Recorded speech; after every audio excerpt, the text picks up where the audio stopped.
Hi, good morning. Welcome, Mr. Tharoor. That was a great invitation. Sorry, I'm on a little bit of a move. My son's graduation, I'll be leaving. But I wanted to personally welcome you to this opulent assemblage of imperious, though magnanimous doctors. As I supplicate an exchange of knowledge, some of it will be pretty abrasive, a lot of it discursive, and some of it flippant. So with that, look forward to hearing you on my telephone as I get in the limo, but welcome, and everybody have a super seminar. My presentation will follow Mr. Tharoor, and again, love to have you all here. Dr. Gulani, bye-bye. Yes, I'm coming.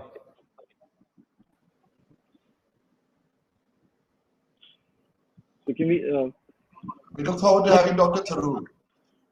Okay, so it's you'd like to hear from me, Grace. I'm glad to see you all there. I'm always worried about addressing a gathering of ophthalmologists because I'm afraid I'll make a spectacle of myself. Still, it could have been worse. I'm reminded of the story of the surrealist painter Salvador Dali and his ophthalmologist. Dali's ophthalmologist told him he had a severe eye problem and would go blind without surgery. The great painter was horrified, with no choice. He placed himself in his doctor's care. The man was a leader in his field, and with great dexterity and enormous skill, he operated on Dali and restored his vision. Dali was so pleased that he not only paid the substantial fee, he painted a portrait of the ophthalmologist set in the middle of an enormous eye. The doctor looked at it a little bemused and said, "Thank God I'm not a proctologist." As I said, it could have been worse. These are hard times for everybody. The coronavirus has laid us all low and locked us all down. That's pretty hard for someone in my profession, which is politics. Social distancing is impossible for a politician. You know, we thrive on crowds, on pressing the flesh. You can't win 2 votes from 3 meters away. But now each handshake requires 2 squirts of a sanitizer. Or you wash your hands and you have to sing happy birthday twice while washing, even though you're not happy and it's not your birthday. But we're moving on, and even if webinars are not always a substitute for directly being in touch with people, you know, the main difference between ophthalmologists and politicians, you come across people with no depth perception. I come across people with no depth or perception.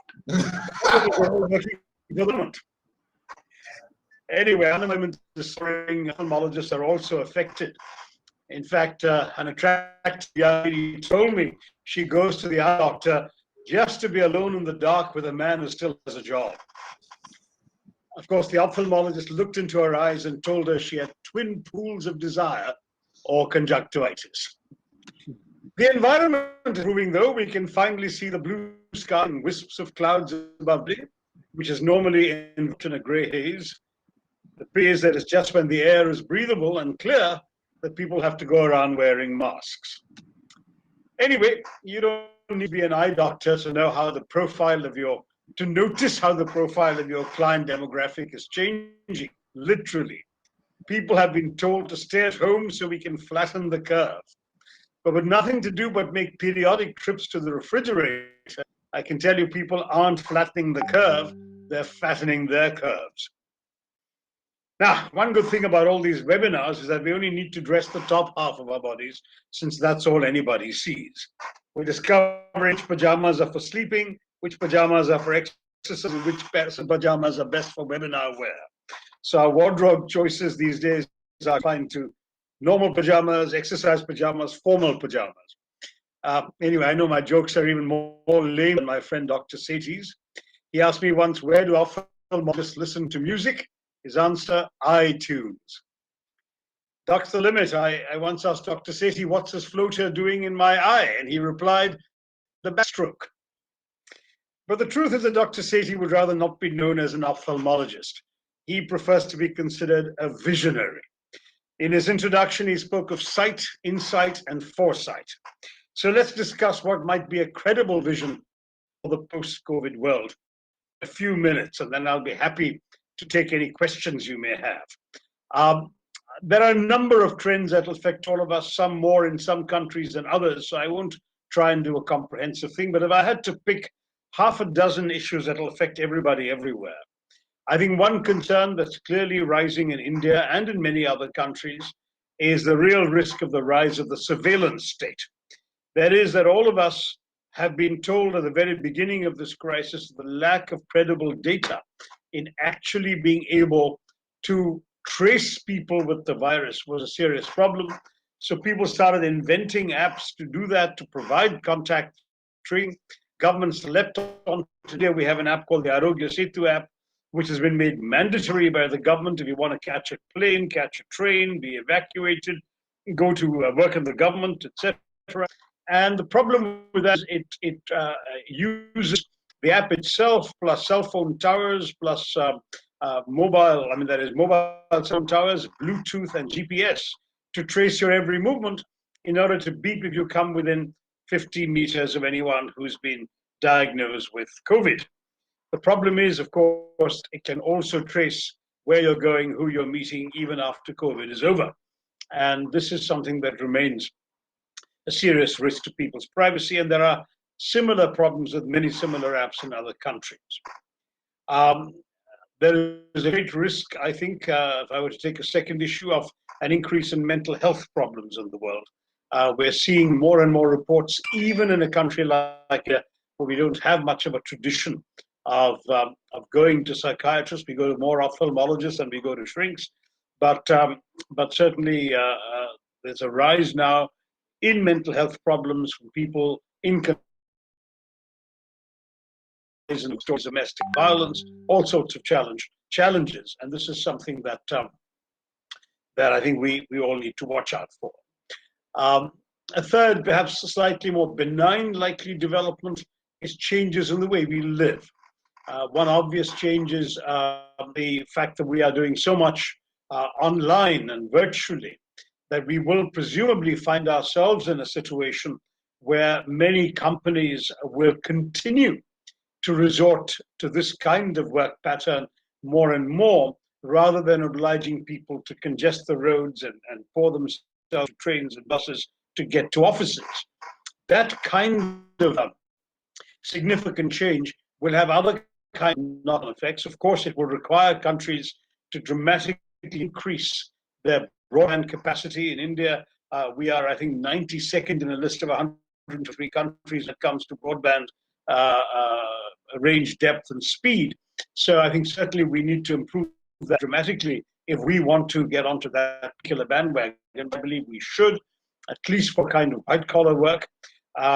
It'll have ripple effects on things like urban planning, because if a lot of people don't need to live in congested city centers anymore, you might be able to actually allow people to work out of villages and rural areas, as long as there's reliable 24/7 electricity and excellent last mile connectivity of broadband, neither of which we've been able to take for granted so far.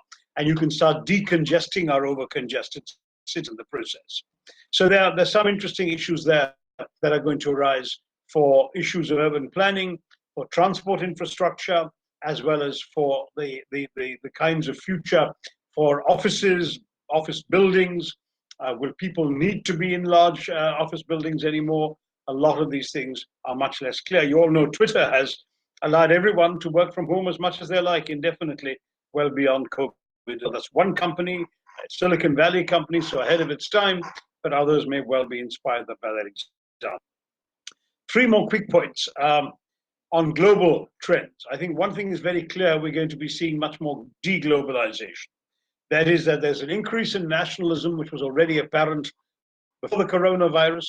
Many countries, Mr. Trump with his Make America Great Again and America First and similar slogans, but also Britain with its Brexit from Europe, some European countries with their own versions of very strong hyper-nationalism and populism. All of that was on the rise already, and we are no stranger to that in India under the Narendra Modi BJP government. But with COVID has come an increasing desire for protectionism. In India, the Prime Minister has made two speeches in which he's hammered away at self-reliance, self-reliance, self-reliance in his phrase. And the result of this is going to be, the reason for this is partially because of the difficult lessons that people learned from their dependence on global supply chains. So when China initially shut down, a lot of factories around the world were disrupted because crucial parts for vital products they assembled for export were no longer coming from China. The same applied to other countries as other countries shut down. And now more and more countries are saying we need to bring manufacturing back to our own countries, even if it means paying a little more. Well, that will then also create an end to the cheap consumer culture in the world. Because if indeed you're not getting the bulk of your goods cheaply manufactured in China and assembled in Malaysia and exported from Vietnam, then you're going to be paying more for it if you're going to be paying American workers or German workers to do what East Asian workers were doing till now. So all this is going to change our consumption patterns as well as our financial outgoings. And the world is flat that Thomas Friedman wrote about 20 years ago is suddenly going to look a lot less flat in the years ahead. So deglobalization, more nationalism, more protectionism seems to be the order of the day. A corollary of this is I think we're going to see threats to multilateralism. We've already seen a rise in xenophobia in many societies. People who are Chinese have been discriminated against in many places. That's unfortunate, but it's at the same time something there's been a lot of evidence for. Even in India, we're seeing people from the Northeast suffering examples of racism, though in India, the attacks have been much more on the Muslim community. If you look at parts of the Western world, there have been well-publicized incidents in which Chinese-looking people have been thrown out of public spaces, supermarkets, and so on. So xenophobia is rising. Every plague, every pandemic has had people wanting to point their fingers at an outgroup that they hold responsible for this foreign invasion of their lives in the shape of a virus. And I would say that what you might see is much more of that, linked with a backing away from the international cooperation that was a characteristic of multilateral approaches in the past. We're already seeing a dramatic attack by the US administration of Donald Trump against the World Health Organization, the organization that people expected would have kept us safe, and perhaps arguably has not done enough at the beginning of the crisis to identify it and perhaps was, as the Americans allege, too protective of the Chinese version. But the truth is that the American suspension of funding to WHO and a thinly veiled threat to withdraw within 30 days unless it commits to unspecified reforms is a major blow at multilateralism. The US has already withdrawn from UNESCO. If it withdraws from WHO, the question comes up as will it withdraw from the UN next? And you've got some real worries about whether the careful global multilateral edifice built up in 1945 by far greater statesmen than those who are ruling us now, whether that edifice might crumble in the wake of the COVID disaster. And the final thing we'd all have to see is what happens to China. On this, I don't have a prediction because it can go one of two ways. Either the Chinese could end up being far more assertive, far more confident, far more willing to deploy their checkbooks, their resources. You saw them sending doctors and nurses and medicines and masks. Italy to Serbia, winning the approbation of these Western countries that way. But there's the other possibility is instead of more assertive and more dominant China, would be a tendency to decouple from China. Already countries like the US and Australia have begun a process of decoupling from China. Japan has given a $2 billion set of incentives for Japanese companies to leave China, and even $250 million of incentives to Japanese companies who will leave China and go to third countries if they can't come back to Japan. So all of these could suggest a trend that will see the abandonment of China. I think there's enough evidence of both. A more assertive China we're already seeing, as I mentioned, yesterday's news is that Hong Kong is going to be cracked down upon by the Chinese with a new national security law and other tough procedures. So we're looking at a situation in which the people of China in many ways are poised to have a very decisive impact on the shape of global geopolitics in the post-COVID world, whether as a more assertive, more belligerent superpower, embarking perhaps on a course that will bring it into conflict with other countries, or a China that retreats behind the Great Wall, including walls thrown up by other countries who want to end and limit their dependence on China. I think whatever happens, and these are just 6 trends, I could give you an hour-long speech and identify many more details. These are 6 big ones I think will affect everyone. But I would say that whatever happens, I think it's highly unlikely that it will be business as usual. It already isn't in the world, and it's unlikely to be business as usual in the post-COVID scenario, whenever that may be. And it doesn't look like it's going to be tomorrow or the day after, but whenever we actually have finally got on top of this virus, or the virus itself has abandoned the world, as SARS did and MERS did and some of the other earlier coronaviruses, then I think we will have to take stock of a changed world. And in the churning we're seeing now, there are going to be a lot of new developments that we can look forward to, in some cases with anticipation, in many other cases with dread. So I'm sorry to have started off with bad jokes and ended up with bad news. But I'll pause here, and if anybody has questions or comments, I'm happy to respond until you want to move on to the next speaker. Thank you very much, Dr. Tharoor, for your lovely speech. And I have one question for you, which our viewers would like to know. India is a developing country. What opportunities do you see post-COVID for the medical profession, especially for the ophthalmologists, how we could serve the nation and the humanity at large?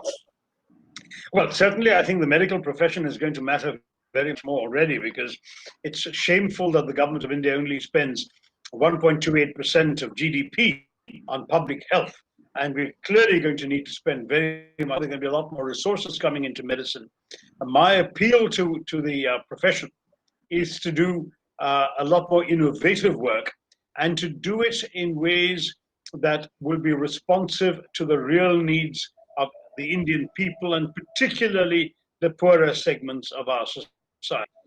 Poor Indians are very often the ones who are frankly being left behind in many of the efforts that we see, and their omission from priorities of the rich mean that very often their illnesses are left untreated or inadequately treated. Now, a pandemic is a stark reminder that if you don't take care of the weak, the vulnerable, and the ill, they'll infect the ones who think they're rich and secure and above it all.